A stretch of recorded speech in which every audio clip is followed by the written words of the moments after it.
Okay, നമുക്ക് ഇനി second പാർട്ടിലേക്ക് കിടക്കാം. സെക്കൻഡ് പാർട്ട് എന്ന് പറഞ്ഞു കഴിഞ്ഞാൽ റെസിപ്രോസിറ്റി തിയറത്തിന്റെ ഫസ്റ്റ് പാർട്ട് നമ്മൾ ഓൾറെഡി പറഞ്ഞു. നമ്മൾ ഫസ്റ്റ് ആന്റിനയ്ക്ക് നമ്മൾ ഒരു EMF വാല്യൂ കൊടുത്തു. സെക്കൻഡ് ആന്റിൽ നമുക്കൊരു I2 എന്ന് പറഞ്ഞൊരു കറണ്ട് വന്നു. സെക്കൻഡ് എന്ന് പറഞ്ഞു കഴിഞ്ഞാൽ നമുക്ക് ആ സെയിം EMF എന്ന് പറഞ്ഞു കഴിഞ്ഞാൽ സെക്കൻഡ് ആന്റിലേക്ക് കൊടുത്തു കഴിഞ്ഞാൽ വരുന്ന കറണ്ട് ആണ് I1. അപ്പൊ നമ്മൾ നേരത്തെ പറഞ്ഞൊരു കണ്ടീഷൻ അനുസരിച്ച് റെസിപ്രോസിറ്റി തിയറം എന്ന് പറയുമ്പോൾ എന്താ, E12 is equal to E21 ആണെങ്കിൽ നമുക്ക് I1 is equal to I2 ആയിരിക്കുന്നു. സോ നമുക്ക് അങ്ങനെ ചെക്ക് ചെയ്യാൻ വേണ്ടി പോവാണ്. അപ്പോൾ നമുക്ക് എടുക്കുമ്പോൾ ഫസ്റ്റ് ലൂപ്പ്, ഇതിനകത്ത് ഫസ്റ്റ് ലൂപ്പ് എടുക്കുമ്പോൾ Z11 plus ZM into I1 Kirchhoff law apply, അതായത് നമ്മളിവിടെ KVL അപ്ലൈ ചെയ്യുവാണ് ചെയ്തേക്കുന്നത്. അപ്ലൈയും KVL അല്ലെ, KVL അപ്ലൈ ചെയ്യുമ്പോഴത്തേക്ക് നമുക്ക് എന്താ ചെയ്യുക, KVL അപ്ലൈ ചെയ്യുമ്പോഴത്തേക്ക് Z11 plus ZM into I1 minus ZM into I2 എന്ന് പറയും. That's equal to 0. ഇവിടെ നമുക്ക് വോൾട്ടേജ് സോഴ്സസ് ഒന്നുമില്ല. അതായത് നമുക്ക് I1ന്റെ വാല്യൂ ഫൈൻഡ് ചെയ്യും, ZM into I2 divide by Z11 plus ZM. ഇനി സെക്കൻഡ് ലൂപ്പ് കൺസിഡർ ചെയ്ത് കഴിഞ്ഞാൽ Z22 plus ZM into I2 minus ZM into I1 that's equal to E21 നമുക്കിവിടെ കിട്ടുവാണ്. അപ്പൊ അതിനകത്ത് നമുക്ക് എന്ത് ചെയ്യാന്ന് വെച്ച് കഴിഞ്ഞാൽ, നമുക്ക് നേരത്തെ കിട്ടിയ ഇക്വേഷൻ ഉണ്ടല്ലോ, നമ്മുടെ ഇക്വേഷൻ നമുക്ക് I2 കണ്ടുപിടിക്കാം. I2 കണ്ടുപിടിക്കുന്നത് എങ്ങനെയാണെന്ന് ചോദിച്ചു കഴിഞ്ഞാൽ, ഈ I1ന്റെ ഇക്വേഷൻ, I1 എന്ന് പറയുന്ന ഈ ഒരു ഇക്വേഷൻ ഉണ്ട്, ഈ ഇക്വേഷൻ നമ്മൾ ഇവിടെ കൊടുത്ത് സബ്സ്റ്റിറ്റ്യൂട്ട് ചെയ്ത് കഴിഞ്ഞു കഴിഞ്ഞാൽ നമുക്ക് എല്ലാ ടൈമും I2ലേക്കായിട്ട് കിട്ടുവാണ് ചെയ്തേക്കുന്നത്. പിന്നെ എന്ത് ചെയ്യണം, ഈ I2ലെ ഇക്വേഷൻ എടുത്ത് നമുക്ക് I1ലേക്ക് കൊടുക്കുകയാണ്. അപ്പൊ I1ന്റെ ടേമിൽ നമുക്കൊരു ഇക്വേഷൻ കിട്ടി. നമുക്ക് എന്താ കണ്ടുപിടിക്കേണ്ടത്, I1 is equal to I2 എന്നാണ്. അപ്പൊ ഈ കേസിൽ നമുക്ക് ഇവിടെ കിട്ടിയേക്കുന്നത് I1 ആണ് കിട്ടിയേക്കുന്നത്. ഓൾറെഡി തന്നെ നമ്മൾ ആദ്യത്തെ കേസിൽ നമ്മുടെ I2 കിട്ടിയിട്ടുണ്ടായിരുന്നു. I2ന്റെ ഇക്വേഷൻ എന്തായിരുന്നു നമുക്ക് നേരത്തെ കിട്ടിയത്, E12 ZM divided by Z11 Z22 plus ZM into Z11 plus Z22. Okay, ഈ ഇക്വേഷൻ, അപ്പൊ ഇക്വേഷൻ നമ്പർ 3 എന്ന് കൊടുക്കാം, ഈ ഇക്വേഷൻ നമ്പർ 4 എന്ന് കൊടുക്കാം. ഇത് കമ്പയർ ചെയ്യാം. കമ്പയർ ഏതൊക്കെ വരും, 3 and 4 ഇക്വേഷൻ. 3 and 4 ഇക്വേഷൻ നമ്മുടെ കണ്ടീഷൻ എന്താണ് നമ്മൾ കൊടുക്കേണ്ടത്, I1 is equal to I2 എന്ന് പറഞ്ഞ കണ്ടീഷൻ ഉണ്ട്. അപ്പൊ നമുക്ക് I1 എന്ന് പറഞ്ഞു കഴിഞ്ഞാൽ നമുക്ക് ഇവിടെ കൊടുക്കുന്നത് എന്താ, E21 ZM divided by Z11 Z22 plus ZM into Z11 plus Z22. ഇത് കൊടുക്കാമല്ലോ.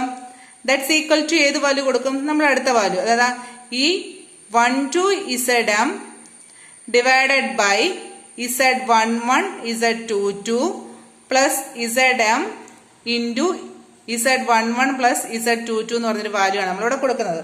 അപ്പൊ ഈ രണ്ട് വാല്യൂസ് നമുക്കറിയാം, ഇതും ഇതിന്റെ ഡിനോമിനേറ്ററും ക്യാൻസൽ ആയിപ്പോൾ ഇസറമും ക്യാൻസൽ ആവും. ലാസ്റ്റ് നമുക്ക് കിട്ടുന്ന വാല്യൂസ് എന്തായിരിക്കും, E21 is equal to E12. ഇതല്ലേ നമ്മളുടെ ഇക്വേഷൻ നമ്മൾ പ്രൂവ് ചെയ്യാൻ വേണ്ടി. അങ്ങനെ നമ്മൾ എന്താ പ്രൂവ് ചെയ്തു, നമ്മളുടെ റെസിപ്രോസിറ്റി തിയറം കറക്റ്റ് ആണെന്നാണ് നമ്മളിവിടെ പ്രൂവ് ചെയ്തേക്കുന്നത്. ഇത്രയാണ് റെസിപ്രോസിറ്റി തിയറത്തെ പറ്റി നമുക്ക് പഠിക്കാനുള്ളത്. ഇത്രയും നമ്മൾ ഡിറൈവ് ചെയ്ത് പഠിക്കാൻ വേണം. ഇതൊരു ഇമ്പോർട്ടൻറ്റ് ക്വസ്റ്റ്യൻ ആണ്. അതിനകത്ത് I1 I2ന്റെ കമ്പാരിസണും എല്ലാം പഠിക്കണം. ഇവിടെ നമുക്കിവിടെ കിട്ടുന്ന I1ന്റെ വാല്യൂ ആണ് ഇമ്പോർട്ടന്റ്. നമുക്ക് ആദ്യം കിട്ടിയേക്കുന്ന I2ന്റെ വാല്യൂ ആണ്. ഇത് രണ്ട് ഈക്വൽ ആയിട്ട് വരും. ഈ റെസിപ്രോസിറ്റി തിയറം പ്രൂവ്ഡ് ആണെന്നാണ് പറഞ്ഞേക്കുന്നത്.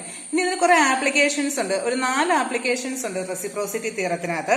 അതിനകത്ത് ഏതാണ്, ഇക്വാലിറ്റി ഓഫ് ഡയറക്ഷണൽ പാറ്റേൺസ് എന്നാണ് പറഞ്ഞേക്കുന്നത്. അപ്പൊ ഇക്വാലിറ്റി ഓഫ് ഡയറക്ഷണൽ പാറ്റേൺസ് എന്ന് പറഞ്ഞ് നമ്മളോട് എടുക്കുമ്പോൾ നമ്മുടെ റെസിപ്രോസിറ്റി തിയറം അനുസരിച്ച് കുറെ റേഡിയേഷൻ പ്രോപ്പർട്ടീസ് എല്ലാം ആന്റിനയുടെ എല്ലാം സെയിം ആയിട്ട് വരും. അതായത് റിസീവിംഗ് ആന്റിനയും അതുപോലെ തന്നെ ട്രാൻസ്മിറ്റിംഗ് ആന്റിനെ നമുക്ക് റിസീവിംഗ് ആയിട്ടും ട്രാൻസ്മിറ്റിംഗ് ആയിട്ടും നമുക്ക് യൂസ് ചെയ്യാൻ വേണ്ടി പറ്റും റെസിപ്രോസിറ്റി തിയറം അനുസരിച്ച്. അതല്ലേ നമ്മളിവിടെ പറഞ്ഞു, ഇവിടെ ട്രാൻസ്മിറ്റിംഗ് ആണെങ്കിലും റിസീവിംഗ് ആണെങ്കിലും റെസിപ്രോസിറ്റി തിയറം ഒബേ ചെയ്യുവാണെങ്കിൽ നമുക്ക് കുറേയേറെ പ്രോപ്പർട്ടീസ് സെയിം ആയിട്ട് വരും.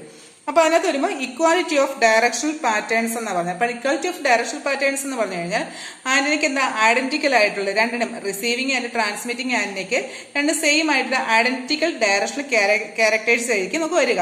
അതായത് antenna has identical directional characteristics of A pattern when it is used for transmitting and receiving purpose. അതായത് രണ്ട് രീതിയിൽ ഉപയോഗിക്കുമ്പോഴത്തേക്ക് സെയിം ആയിട്ടുള്ളതാണ് വരുന്നത്. അടുത്തെന്ന് പറഞ്ഞു കഴിഞ്ഞാൽ ഇക്വാലിറ്റി ഓഫ് ഡയറക്ടിവിറ്റീസ് എന്നാണ് പറഞ്ഞേക്കുന്നത്. അത് സെയിം ഇത് തന്നെയാണ് വരുന്നത്. റിസീവിംഗും അതുപോലെ തന്നെ ട്രാൻസ്മിറ്റിംഗ് ആയിട്ട് ഉപയോഗിക്കുന്ന രണ്ട് കേസിൽ, ബോത്ത് കേസിലാണെങ്കിലും സെയിം ആയിട്ടാണ് ഡയറക്ടിവിറ്റീസ് വരിക.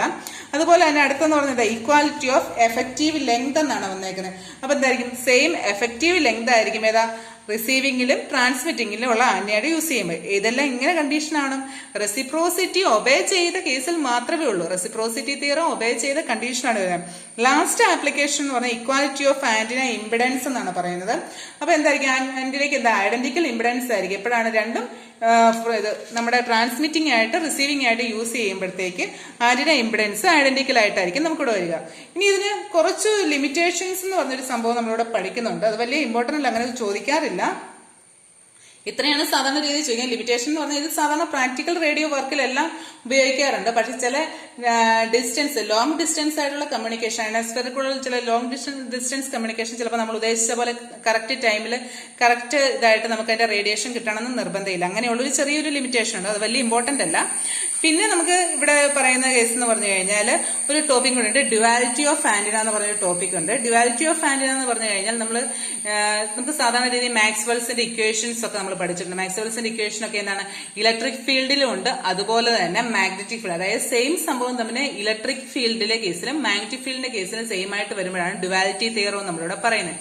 ഇപ്പൊ ആന്റിന എന്ന് പറഞ്ഞാൽ ആന്റിന ഒരു ഇലക്ട്രോമാഗ്നറ്റിക് വേവ്സിലൂടെയാണ് അല്ലെങ്കിൽ ഇലക്ട്രോമാഗ്നറ്റിക് എനർജി യൂസ് ചെയ്യുന്ന ഒരു ഇതായത് കാരണം നമ്മൾ എന്താ ചെയ്യുന്നത്, ഈ ഡ്യുവാലിറ്റിയും കൂടെ ഒബേ ചെയ്യണം. ഇപ്പൊ നമ്മൾ നേരത്തെ പണ്ട് പഠിച്ചിട്ടുണ്ട് എന്താണ് നമ്മുടെ ഒരു മാഗ്നറ്റിക് ഫ്ലക്സ് ഡെൻസിറ്റി. അപ്പൊ ഇവിടെ ഒരു electric flux density, magnetic field ആണെങ്കിൽ ഇലക്ട്രിക് ഫീൽഡ്. അത് മാക്സ്വെൽസിന്റെ ഓരോ ലോസും തമ്മിൽ നമ്മൾ ഇക്വേറ്റ് ചെയ്താണ് പഠിക്കുന്നത്. അതാണ് ഡ്യുവാലിറ്റി എന്ന് പറഞ്ഞൊരു പോർഷൻ. ഇത്രയേ ഉള്ളൂ ഫസ്റ്റ് മൊഡ്യൂളിനെ സംബന്ധിച്ചിടത്ത്. ഫസ്റ്റ് മൊഡ്യൂളിന്റെ സിലബസ് എല്ലാം കവർ ചെയ്തിട്ടുണ്ട്. Okay, thank you.